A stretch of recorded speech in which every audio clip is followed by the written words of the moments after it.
Good morning, everyone. Thank you, Joel, for the wonderful music, as always.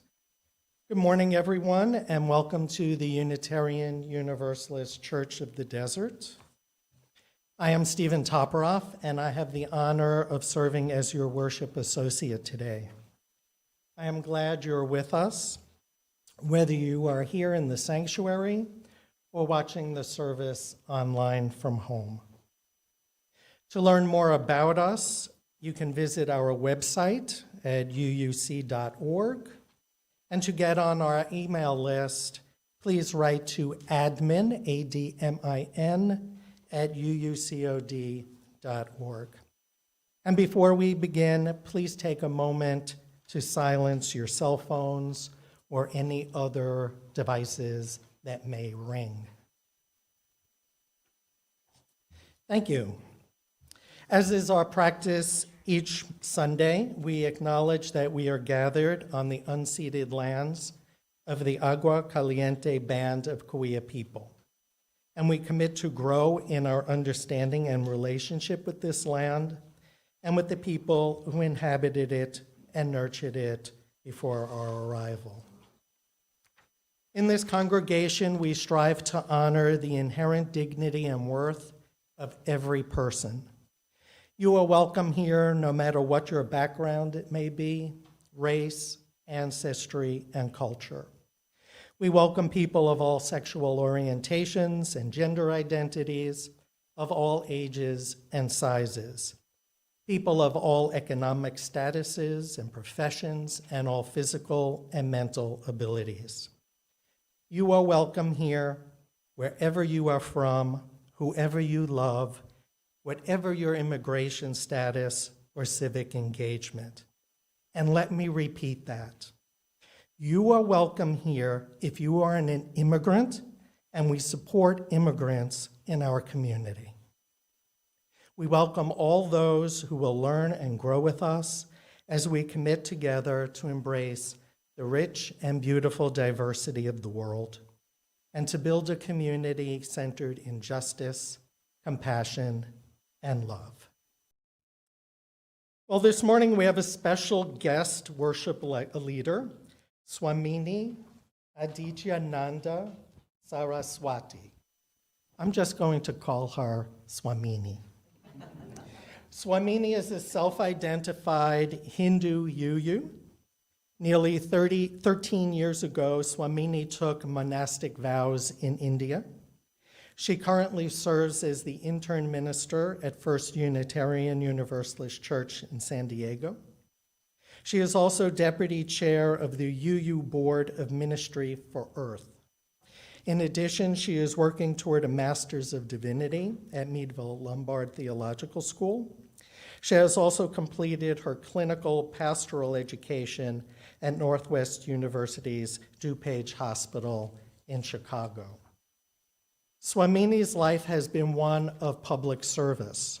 Among other things, she has worked with a variety of national and international nonprofit organizations, including the United Nations and World Bank.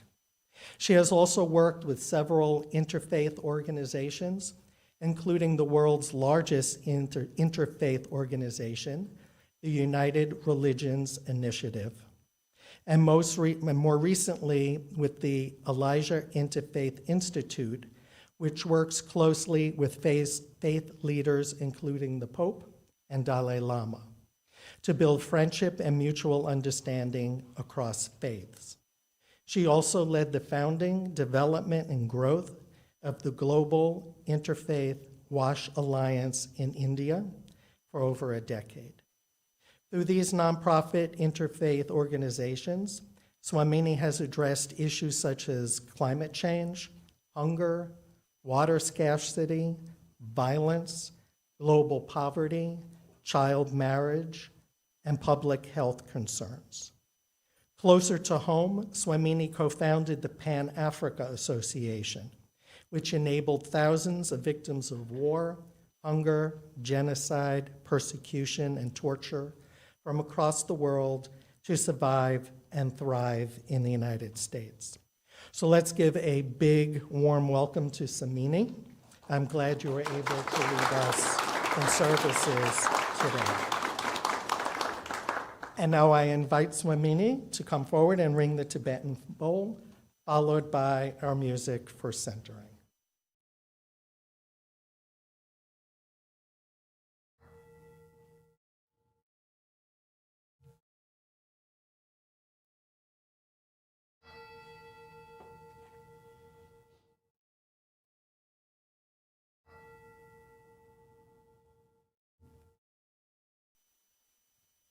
Thank you so much for the lovely introduction, Stephen. And Reverend Ian, what a delight it is to be here with you and everyone here today. I've been looking at your wonderful faces coming in and feeling so much delight.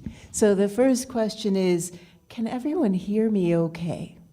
Oh, that's fantastic. You always have to know if people can hear you, otherwise you're in big trouble as a minister. I'd like to start today with a reading from John Richardson, a wonderful poet and writer. It's called For Joy. Who can prepare?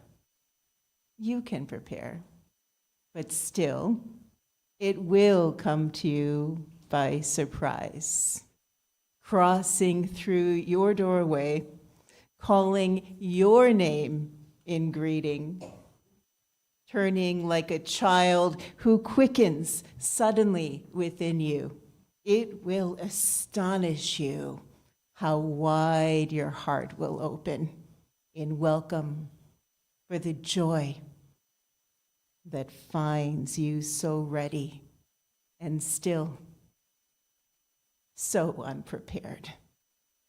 Come, let us worship together.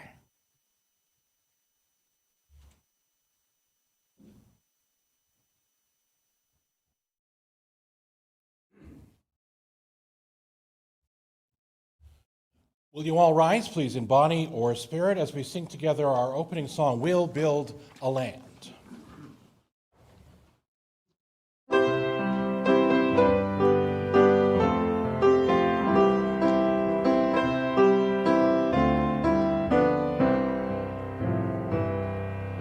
We'll build a land where we bind up the broken. We'll build a land where the captives go free, where the oil of gladness dissolves the morning.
Thank you, Rev Ian. And now we're going to light the chalice. And as Swamini does, please read along the words that appear on the screen. May love be the spirit of this church. May the quest for truth be its sacrament, and service be its prayer. To dwell together in peace, to seek knowledge and freedom, and to help one another in fellowship. This is our aspiration. And I invite Frank Rila to come light the biopod candles. And again, as he does so, please read the words on the screen. We light these candles in solidarity with Black, Indigenous, and other people of color as we journey together to spiritual wholeness. May we as a beloved community work to dismantle racism and all forms of oppression. May we live out our principles so that justice, dignity, and equity for all prevail. And now I invite the ushers to come forward to collect the offertory to support the many programs and good works of this congregation. Thanks, everyone, for your generosity. Those are the joys and sorrows that are voiced this Sunday morning. I'm sure there are countless other joys and numerous sorrows that remain unspoken, perhaps not yet ready to be shared. But let's acknowledge the blessings we have received this week and keep in mind those who may be hurting in their body, mind, or spirit. And now our hymn for meditation, Spirit of Life, Fuente de Amor.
It's so nice after a meditative hymn just to feel ourselves into our bodies. You've probably had to rush perhaps to get here, sitting for a little while.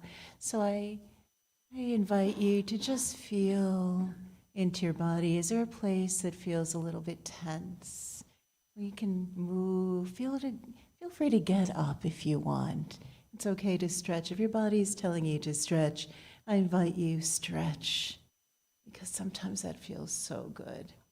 Roll your neck a little bit. Yeah. And if you'd like, just close your eyes or let them go a little bit less focused. And just check in with your body.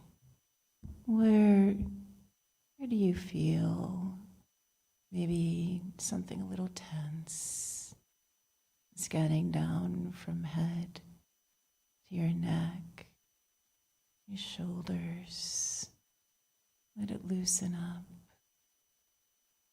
Maybe a little more, loosening your arms, your hands. This may be a little more, making a little breath in perhaps, feeling into your chest and heart. We carry a lot of tension there sometimes, so feel free to just let yourself relax a little bit right there. Breathing in maybe a little bit more, just letting it go. Your belly, your whole trunk of your body, legs.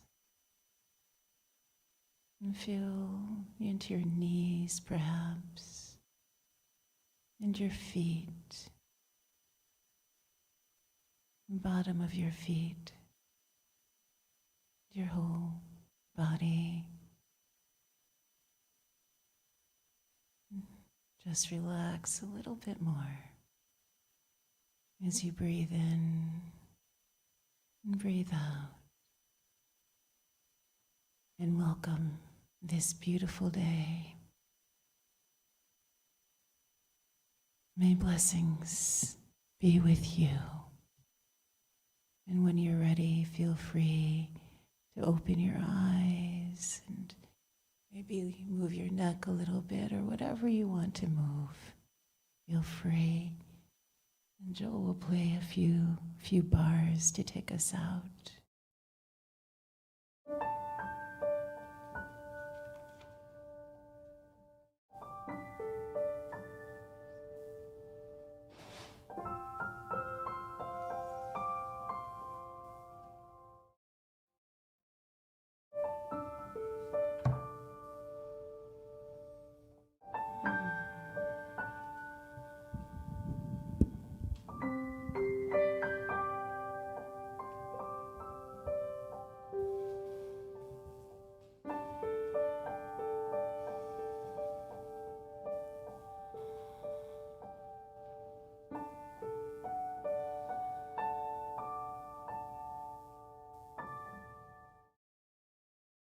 Welcome to this morning.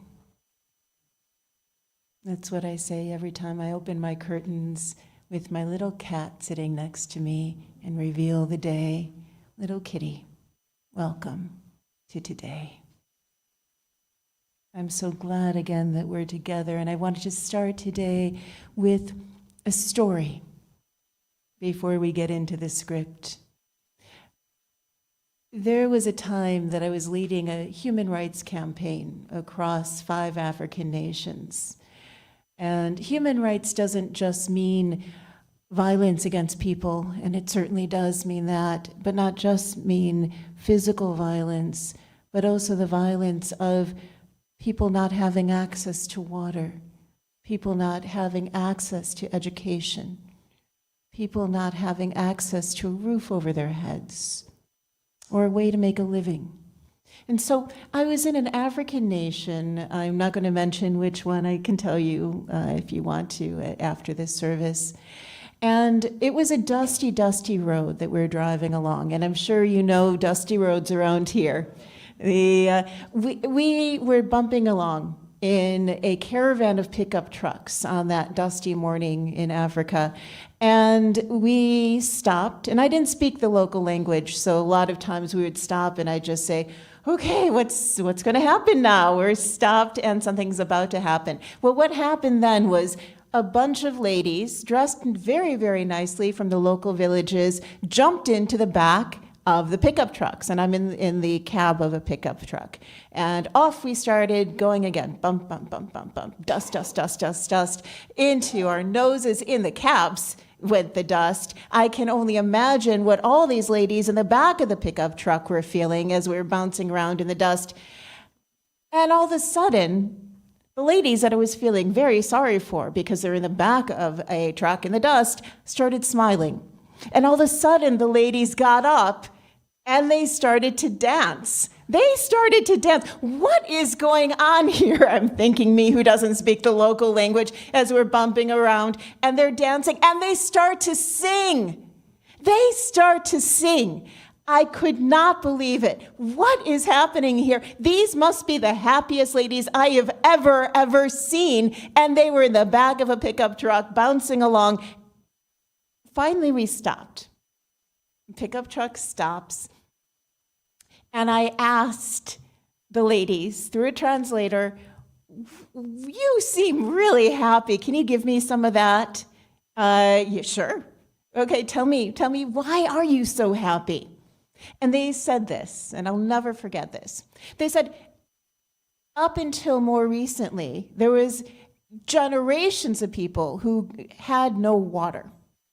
In their villages, the ladies, and this happens all over the world, the ladies had to walk 3 hours every day up a mountain to fetch water, carry it on top of their heads, and head back down the mountain. And that would be the water for their entire community's needs. That would be the bathing water, that would be cooking water, that would be washing hand water, whatever could fit on top of their head. Now, water is heavy.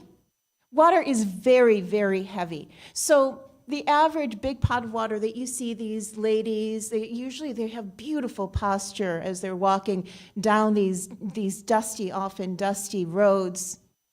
That pot of water is 40 pounds usually. That's the size of a check-in bag at the airport that they're carrying on their heads gracefully and in a lot of pain, I guarantee you, because our necks are human necks. And it was hard. And they said to the charity that I was working for, listen, we need water, so can you build us some pipes to our village, and we will forever be in your gratitude. And the charity said, sure, we're going to help you build those pipes. We're not going to do it. We're going to show you how to do it. We're going to do it with you. We're going to help you to build a cistern. And we're going to show you how to maintain it so you can, this is yours. And beyond that, why don't we put some taps going to all the villages along the way so everyone else can have water? The ladies were so happy. And we will teach you how to make a little money off of that water by growing some crops. And the ladies got even happier. And so the water was built to come all the way down to their villages. And so the ladies learned how to farm with that water, just little bitty kitchen gardens. And so the ladies also learned how to sell their produce at the side of the street or in the markets. Now the men weren't used to the ladies making money, and forgive me, men people, I love men people, but these men people were not used to women doing really well economically, and they said, what are you doing giving this opportunity to the ladies? Just give it to us, give us the money. No, let's give it to the ladies and see what happens. Well, what happened? The ladies started to earn an income. And that income didn't go to, buying nice new dresses for themselves. It went into a little pot that they kept on collecting together. And as that money built, they did something beautiful. And this is what made them entirely so happy. They told me that there was a major AIDS epidemic in that country at that time when I was there. They adopted nearly 300 children with that money from that water. And they provided everything for those kids: shelter, education, clothing, water, of course, and the knowledge to make a living and escape the bonds of poverty. And my goodness, did that make them happy. And I feel pretty happy myself right now telling that story. Don't you? So author Tara Brach, I was told by Stephen that there's some folks who are Buddhist practitioners here, so you might have heard of her. She says, compassion can be best described as letting ourselves be touched by the vulnerability and the suffering that is within ourselves and all beings. The full flowering of compassion also includes action. Not only do we attune to the presence of suffering, we respond to it. Not only do we attune to the presence of suffering, we, like the ladies, respond to it. So there was one time I did a little Google search because I heard a little news story about the happiest man in the world. And I thought, who is this guy? Can it get me some? And so it turns out that the happiest man in the world is a Buddhist monk named Matteo Ricard. And I'm sure I pronounced that completely wrong. Forgive me for that. He's a Frenchman, and he became a Tibetan monk. And he often appears at the top of those Google searches because he earned that nickname well. You see, he was part of a 12-year brain study at the University of Wisconsin. And he, as well as many, maybe hundreds of other test subjects, were put in MRI machines. And those MRI machines looked at how the emotional centers of the brain acted and reacted to stimuli. And on analyzing the results, on analyzing the MRI results, not the just smiley guy results, but what's going on inside results, researchers determined that this gentleman must be the happiest man in the world because of the way his brain centers that are for happiness lit up like a Christmas tree. Those centers responsible for happiness in this gentleman lit up brightly and more strong than anyone else that they had studied. And so they said, you must be the happiest man in the world. And he said, well, I feel that way, actually. And they said, why? What is it that makes you so happy? And he said something beautiful. He responded by saying that every day, he meditates on compassion, and he performs acts of altruism, of giving, as a spiritual practice. And here are his exact words that he gave in an interview. I transcribed them as to why. He said, me, every day is very stuffy. And it's quite miserable because you instrumentalize the whole world as a threat or as a potential source of interest to yourself. If you want to be happy, you should strive to be benevolent, which will not only make you feel better, but it will also make other people like you better. In other words, by meditating on compassion or living a life filled with compassionate deeds, we can create an alchemy within our very minds. For it is said, what we focus on the most in neuroscience terms, wires together. What fires together, we're thinking of the most, wires together, and we think of it more. And it becomes so much of how we live our day. And if we live compassionately, and if we think compassionate thoughts as part of our spiritual practice and part of our everyday living, those can wire together. Our hearts can open, our hands can become giving hands. And there's another secret, and I can share some book titles if you want to learn more about the neuroscience of all this. There's some good stuff out there. But there is another secret to the reason why the happiest man in the world is so happy. And it's because recent scientific studies have found that acts of compassion can activate reward centers in our brains. Acts of compassion can activate reward centers in our brains, like bing, bing, bing, and chemicals in our bodies. The same reward centers are lit up, the same chemicals flood our bodies that come as if we've enjoyed a wonderful meal or have heard fantastic news. In other words, brain scans are telling us that nature has biologically wired and fueled us to feel good when we do good. For many, these findings are diametrically opposed to former assumptions and current assumptions that humanity intrinsically as a species is greedy and aggressive.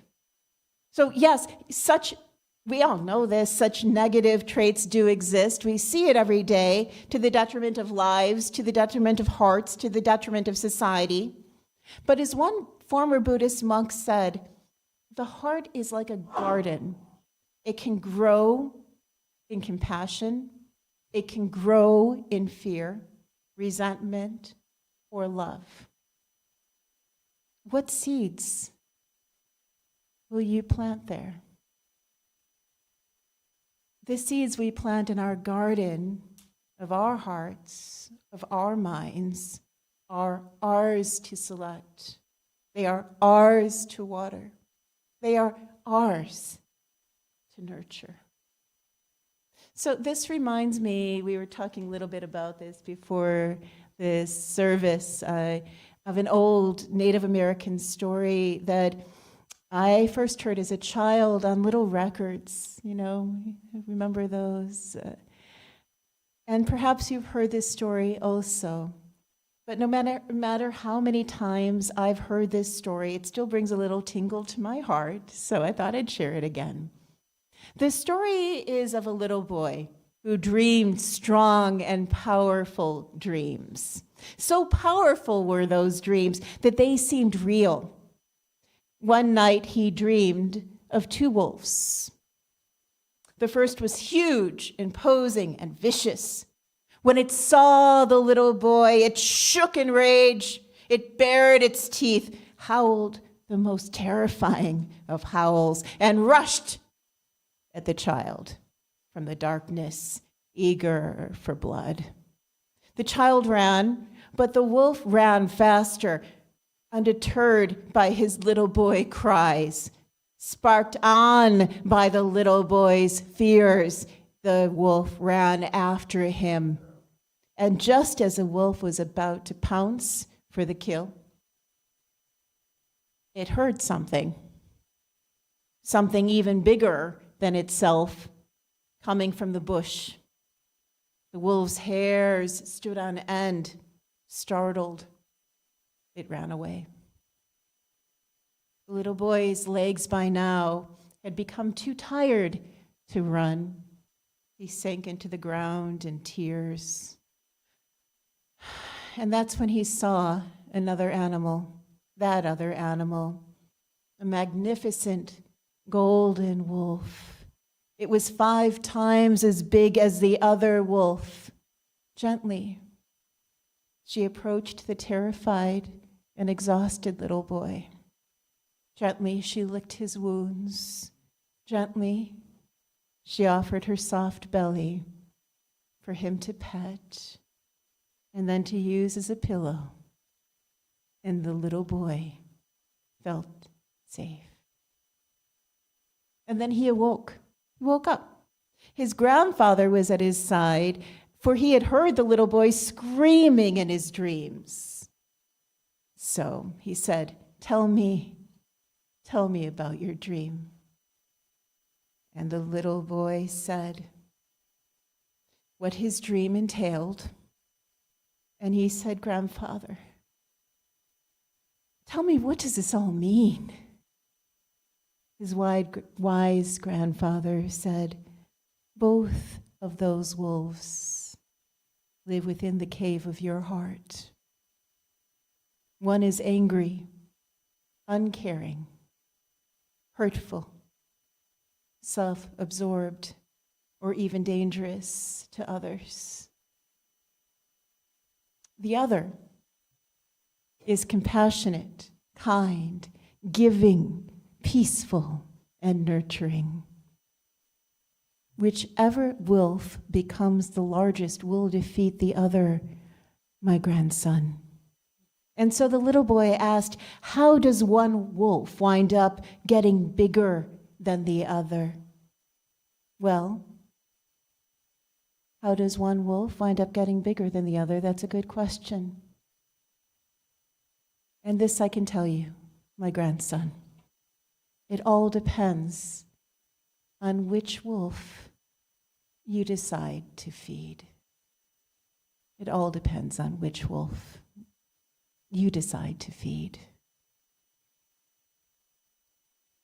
So returning back to science, researchers are learning that our minds are malleable for our entire lives. So there was a time up until recently that they thought we become adults, that's it. They're malleable. And it's almost like the analogy of a little child on a beach. With her fingers on that beach, the little girl can create a little channel at the ocean side and direct the ocean's currents in a little trickling way to form a little moat to protect her little sandcastle. So she can direct that water to protect that little sandcastle. So practices such as selfless giving or meditation on compassion are like the fingers of the child, slowly shifting the sands of our mind, directing our water-like thought currents to purity, goodness, kindness, enabling us to develop spiritually, to do more good for others, and to even become healthier. Not all of us are meditators, and that's good, and that's okay. Some of us are, and that's good, and that's okay. But there's an easy technique that all of us can do, wherever we are. I call it metta in action. So metta is the Pali word, where the Pali is the language that was spoken by the Buddha. So it's the Pali word for compassion, metta. So compassion in action. I find this little practice that I'll teach you right now, if you'll indulge me, this can deepen our channels of compassion, just like the child who's digging those little channels into that sand and around her sandcastle. I love doing this practice whenever I can, if I'm waiting in traffic, if I'm at the grocery store, if I'm sitting on a bench at a restaurant, even when I was sitting right here, right before services, I do it. And this is how it works. I just pick out a person, and send them my loving wishes. And as a person walks by, for example, and I'm sitting there on the bench, I might think, may you be happy. May you live your life with ease. Or if it looks like that person is going through a really difficult time, or you know that person is, I might wish for them something more in alignment with how they're feeling. May you be held in compassion. May your pain and sorrow be eased. May your heart be at peace. May you be held in compassion. May your pain and sorrow be eased. May your hearts be at peace. I think for that person who I may not even know, or I might know, just walking by, sitting at the restaurant table next to me, sitting in my office, wherever it might be. May you be happy. So simple, so beautiful. So let's try this for a minute. In a moment, I'm going to ask you to secretly pick out one person here in this room. Secretly do it. One person that you can send loving wishes to. So I invite you right now just to look around. You don't have to catch anybody's eyes. Just look around. taking in, maybe in soft focus, this entire room around you. And maybe you've just picked out a face. You can pick out a face. Someone you know, someone you don't know. And just feel free now, with that person in mind, to, if it feels comfortable for you, to gently close your eyes or let your focus go soft. Go ahead and let your muscles loosen again. Sink into your chair. Let your body be at ease. You might even want to let a little smile form at the corner of your lips. At the corner of your eyes, let your eyes smile. As you silently now recall that person, bringing them to your mind's eye or your heart's eye, or feel that person. And I welcome you to think of that one being with compassion, thinking your own thoughts of metta, like may you be happy. Let's do that for a minute or two.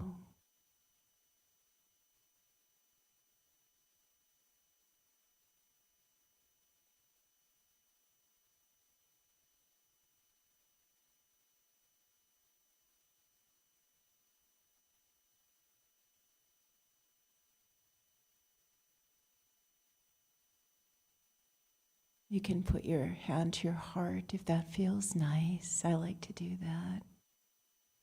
For another few moments, sending your good intentions.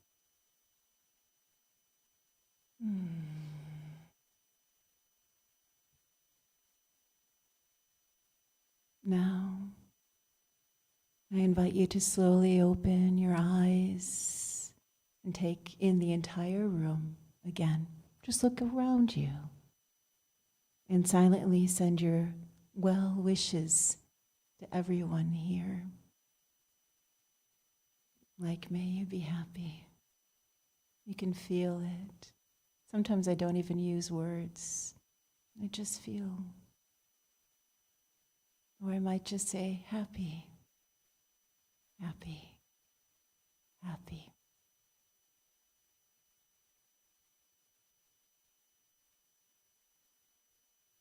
May you be happy, my friends. May you be at peace. May you journey all your life in ease. May it be so. Feed your wolf well. Feed your wolf well, dear friends. Blessings to you all. Oh, amen. And now, in celebration of our morning together and of each other, holding each other in love and joy, I invite everyone to rise in body and spirit, or body or spirit, to sing, to move. Feel free to move and dance and be full of joy as we sing one of the most joy-filled songs that I know. All you need is love.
Well, that was great.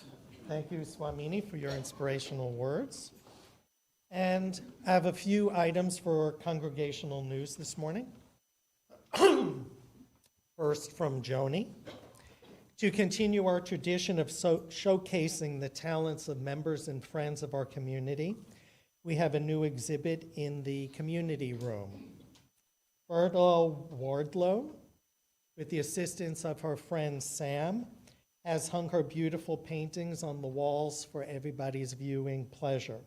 So please visit the community room down the hall from the foyer to see her work. And many thanks to Berto for sharing her talents with the community. It will continue to hang for a couple of months as we rotate various artworks over the course of the year. And two announcements from the Social Justice Committee.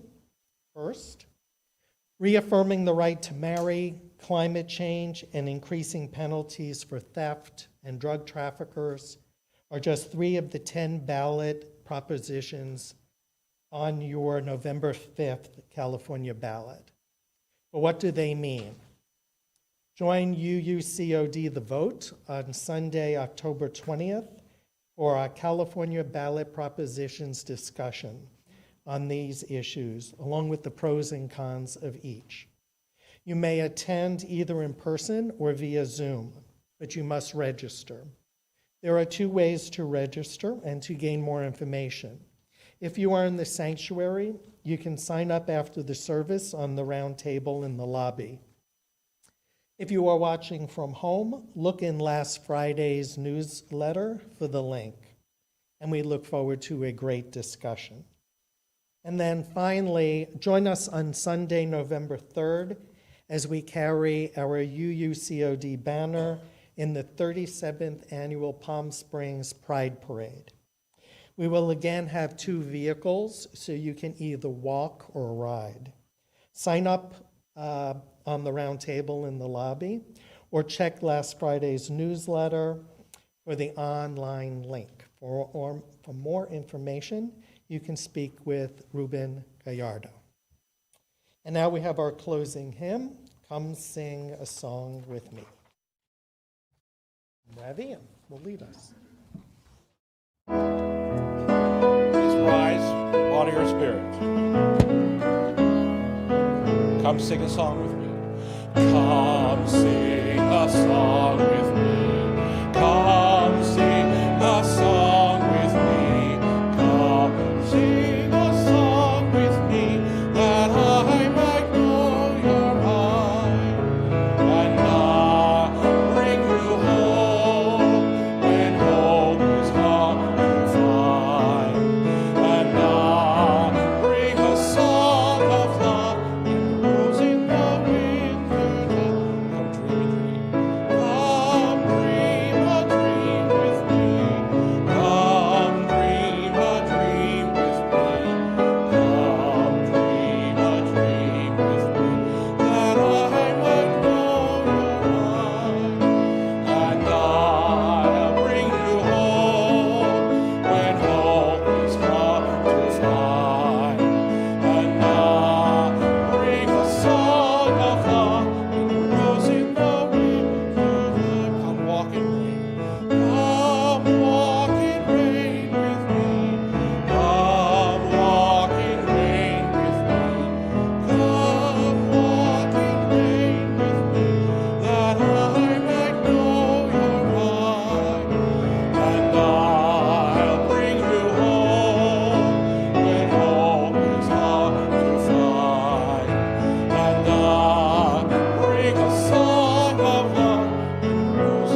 And now, as Swamini extinguishes the chalice, please read along the words that are on the screen. We extinguish this flame, but not the light of truth, the warmth of community, or the fire of commitment. These we carry in our hearts until we are together again.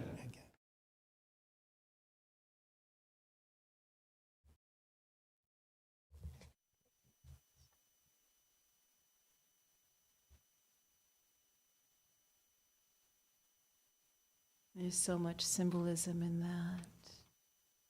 I had one last reading for you from the Buddhist author Jack Kornfield. It's if my iPad wants to agree with me, and if not, I'll just make something up. Ah, yes, it's behaving. He once paraphrased the Buddha as saying, the Buddha said, "If you knew the power of generosity, you would not let a single meal pass without wanting to offer something to someone. Not because you need to be a good person and should do it, but because it uplifts the heart." So today, as we move towards coffee hour and onwards to our homes, to our shops, to restaurants, to our workplaces perhaps, let us remember to offer one another the meal of food for the heart. Its ingredients include generosity, kindness, and the loving intent of your hearts. Go in peace and be a peacemaker for our world. And most importantly, my wish for you is, may you be happy. May it be so. Om. Amen.